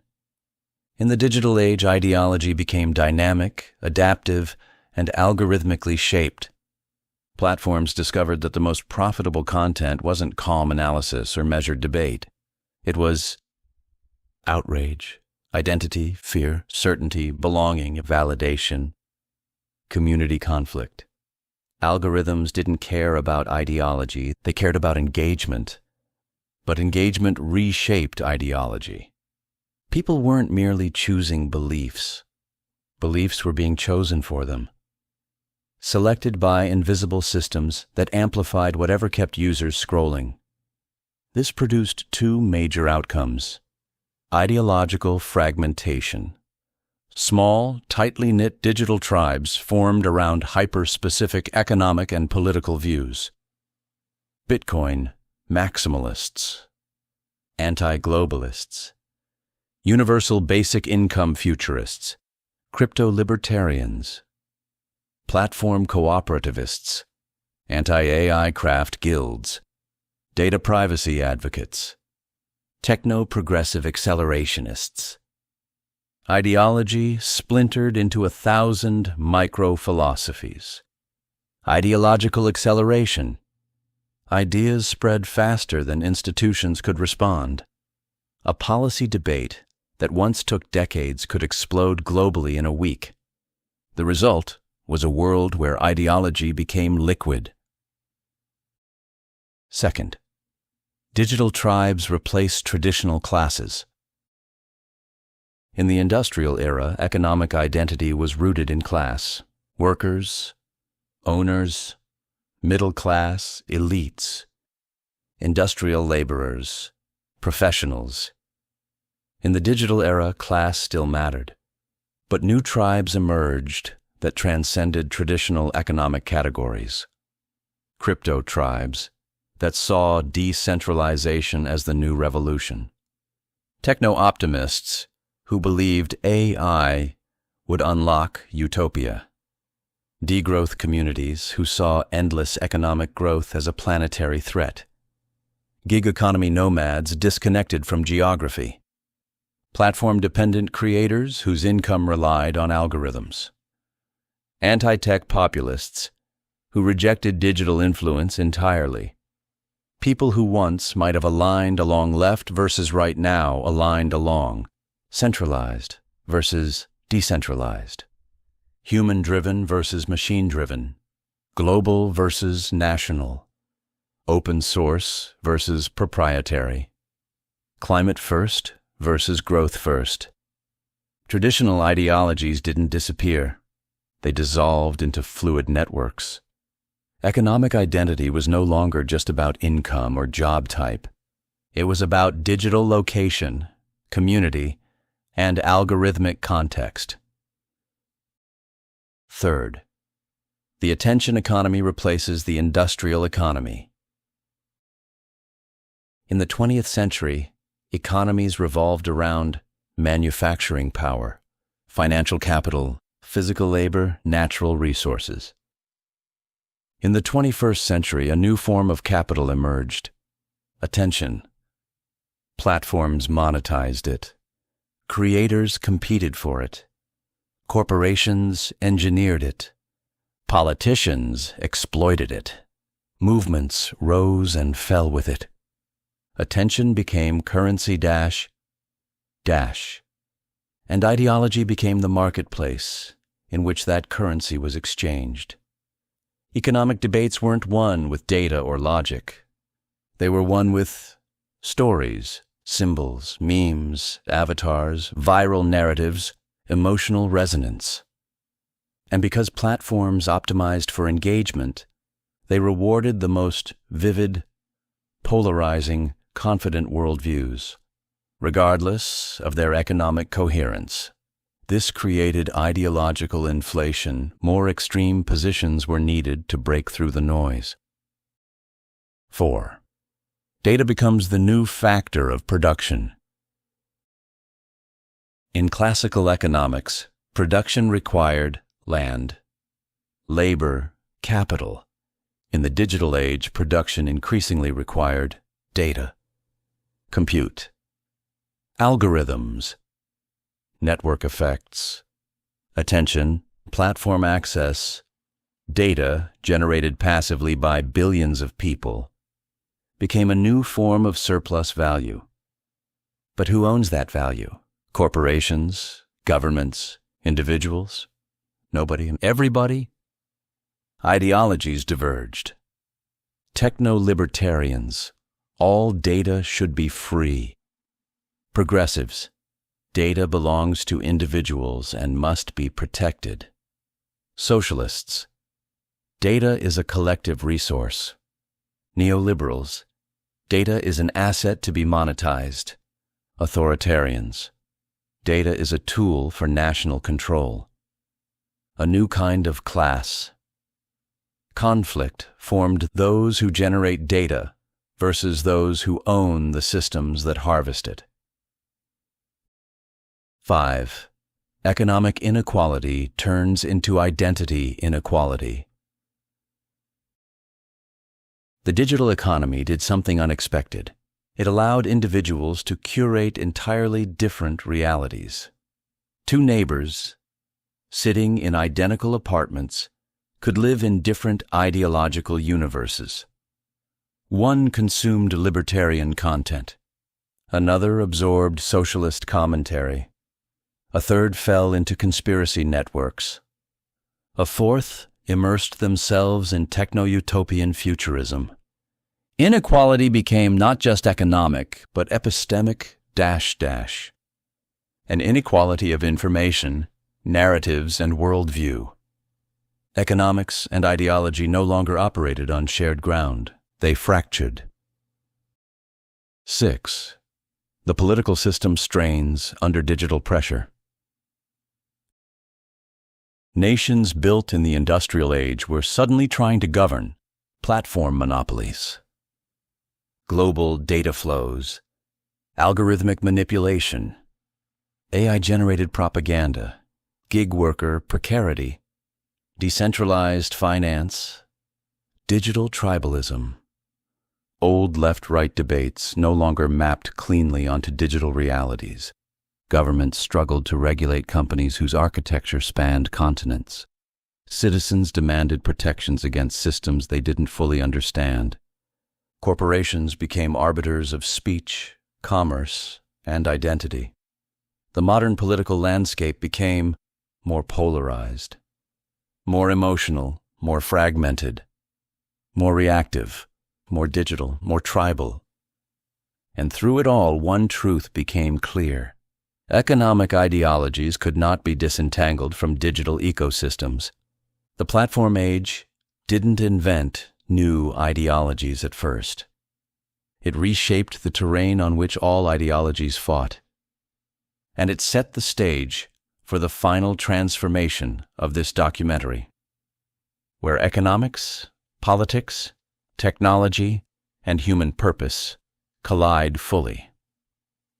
In the emerging struggle over the future, what does a civilization become when markets, data, labor, and power are no longer centered around human beings? That is the question waiting in segment 15. Every economic era leaves an imprint, an idea of what a good life looks like, what prosperity means, what fairness demands. Agrarian societies imagined abundance as land. Industrial society imagined it as wages, factories, and national output. The 20th century imagined it as middle-class stability, home ownership, pensions, and predictable work.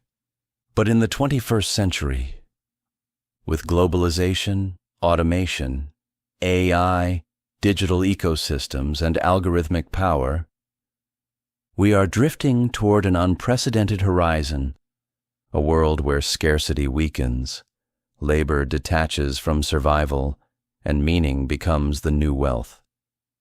Economists didn't predict it. Politicians resist it. Technologists accelerate it. Philosophers struggle to grasp it. But the signs are everywhere. In the gig economy, in decentralized finance, in digital tribes, in automation, in creative platforms, in AI-generated art, in collapsing birth rates, in restless youth searching for purpose, and in workers no longer tied to geography or lifelong careers. We stand at the threshold of something new, something undefined, something that doesn't yet have an ideology, but will. Let's walk into this future slowly, deliberately, and explore the possibilities. The post-scarcity horizon, when abundance rewrites the rules. For most of human history, economics began with a simple assumption. Resources are limited. Human desires are infinite. This assumption shaped markets, systems, scarcity pricing, and the logic of capitalism. But abundance technologies challenge this foundational idea: renewable energy, autonomous manufacturing, vertical farming, synthetic biology, programmable matter, 3D printing, robotics, AI replication of cognitive labor, high-efficiency storage and computation. These technologies hint at a future where energy, information, and basic goods cost so little that the traditional logic of scarcity may no longer define the boundaries of prosperity. Not total abundance, but sufficient abundance to destabilize the foundational logic of modern economics. Political ideologies are not ready for this.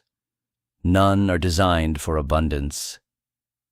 Capitalism thrives on scarcity. Socialism manages scarcity collectively. Communism seeks to eliminate it, but never achieved it. Libertarianism navigates choice amid scarcity. Environmentalism warns of scarcity's return. But abundance, that is unexplored territory. It opens a new question. If basic needs are met without traditional labor, what becomes the purpose of the human economy?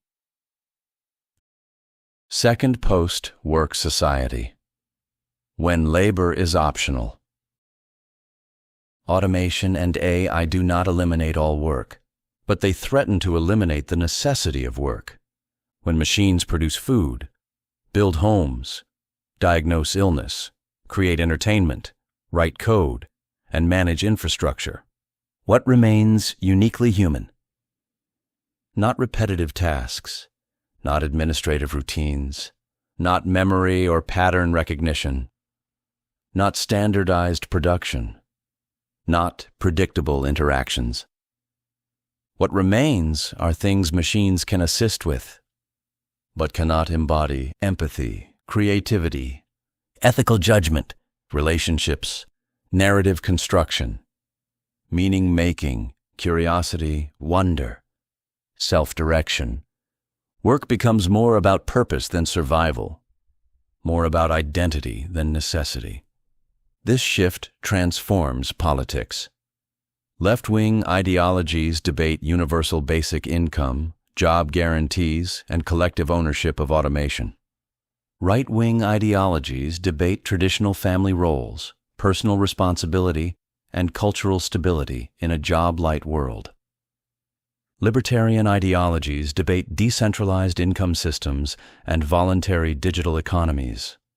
Accelerationists embrace full automation, rejecting nostalgia for traditional labor. Degrowth advocates emphasize sustainability and local intentional living. No ideology yet owns the post-work narrative. It is still forming. In experiments, in communities, in online subcultures, in economic labs. Third purpose as the new economic scarcity. When survival no longer requires labor, purpose becomes the rarest resource. We already see this. Young people uncertain what future to build. Disconnection from traditional institutions. Communities searching for identity. Rising anxiety and existential tension. Individuals drifting between careers, places, and digital tribes. Economic abundance failing to generate psychological fulfillment. Economists can measure income. They can model productivity. They can predict automation, but they cannot quantify meaning. Meaning is the next frontier. Political ideologies will rise not based on tax policy or trade rules, but on their ability to answer these emerging questions. What is a meaningful life? What is a purposeful society? What should humans aspire to when survival is automated? What shared narratives bind us in a fragmented digital world? How should we distribute the value created by non-human labor? Who owns the tools that shape the future? The next century will hinge on the answers. 4. Post-liberal politics, beyond left and right. Traditional political spectrums weaken in a post-labor world. Instead of left versus right, we see new axes emerging. Human-centered versus machine-centered. Should society prioritize human experience or embrace machine efficiency? Decentralized versus centralized. Should value be distributed across networks or guided by institutions? Collective versus individual meaning. Should communities define purpose, or should individuals choose freely? Virtual versus physical identity. Should digital existence hold equal social legitimacy to physical presence? Open source versus proprietary futures. Should technology be democratized or controlled? These new axes form new ideologies. Techno-progressivism, AI libertarianism, platform cooperativism, synthetic socialism, neo-Luddism, degrowth localism, accelerationism, post-human futurism, ecological republicanism, digital mutualism. None are dominant yet. All are seeds. 5. The politics of a machine-built world. As AI systems increasingly shape decisions, the political question becomes, who sets the rules for the machines? Who interprets their outputs? Who is accountable when they misbehave? Economic ideologies must adapt. Free market models must integrate algorithmic fairness. Socialist models must address digital ownership and control of AI. Social democracies must decide how to redistribute machine-generated value. Libertarian models must confront algorithmic opacity. Nationalist models must defend sovereignty against platform empires. AI becomes the new constitution. Not in governance, but in structure. It defines what is possible. 6. Humanity's next ideological question. Every economic era forces a new ideological question. Agrarian. Who owns the land? Industrial. Who controls capital? Early digital. Who owns data? AI-driven. Who benefits from non-human productivity? This is the foundational economic question of the next century. If automation creates wealth with minimal human labor, then economics becomes less about production and more about distribution, identity, and purpose. The question shifts from how do we grow to why do we grow, from how do we compete to how do we live. The future of ideology will revolve around meaning, not because philosophy demands it, but because automation will force it. 7. The unfinished frontier. We close this 15-segment journey not with a conclusion, but with an open horizon. Economics began with bartering on riverbanks. It grew into markets, empires, factories, welfare states, global supply chains, platforms, and algorithms. It blended with politics, culture, psychology, and identity. It shaped civilizations and reshaped them again. But now we stand somewhere new, somewhere no past model fully applies. a place where the economic engine is shifting from human labor to machine intelligence, where scarcity gives way to abundance in strange and uneven ways, where ideology dissolves into digital tribes, where meaning becomes the rarest, most contested resource of all. This is not the end of economics, not the end of politics, not the end of ideology. It is the beginning of a new negotiation between what humans need, what machines can do, and what values we choose to elevate as civilization accelerates into its next form. The future is not a system waiting to be chosen. It is a story waiting to be written. And we are its authors, each of us, collectively across nations, platforms, communities, and digital worlds. Whatever comes next will not be shaped by scarcity or power alone, but by the oldest force in human history, the search for meaning.